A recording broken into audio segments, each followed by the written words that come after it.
I was a failing father. My daughter was only 9, but her stomach looked like she was pregnant, and I didn't take it seriously. That night, she ran into the bathroom, throwing up like her insides were tearing apart. I stood outside the door frowning and said, "Let's wait till morning, then take her in." I hate that morning, because waiting a one night almost cost her life. Later, she passed out in the back seat. Her face was pale, and her stomach was so swollen it scared me. At first, the doctor said it was lactose intolerance.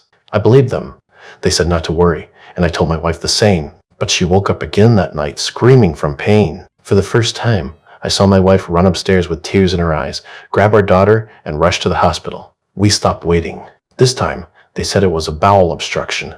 She needed surgery right away. I didn't even have time to think. Just signed the papers. After the operation, the doctor told us something worse. She had a rare condition, intestinal motility disorder. Basically, her digestive system had shut down. I froze. At that moment, I realized this wasn't something a few pills could fix. I started traveling with my wife, visiting doctors all over the country, sending letters, making calls. We sold everything we could except the house. 6 months passed. There was no progress. She stopped eating, stopped speaking. One night, my wife called me, crying so hard she could barely talk. All she said was, "Can you come get us?" I want to go home. Back home, my daughter seemed like someone else. She sat by the door all day, staring into nothing. Her big sister tried to cheer her up, offered to climb the old tree she used to love. I shouldn't have said yes, but she finally nodded, still, right into the hollow trunk, and didn't wake up.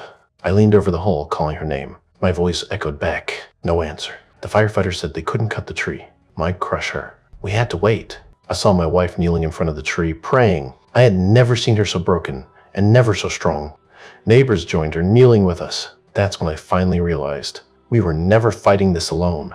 The rescue lasted all day. They finally pulled her out. She was unconscious, but the doctors said there were no injuries. A miracle. A few days later, even her illness was gone. They couldn't explain it. I didn't need them to. She was alive. I used to think being a dad meant staying strong, staying calm, saying, "I've got this." But I learned something else. Being a father doesn't mean being perfect. It means being willing to change, to admit you were wrong, and to give everything you've got. If miracles exist, it's because love held on to the very end.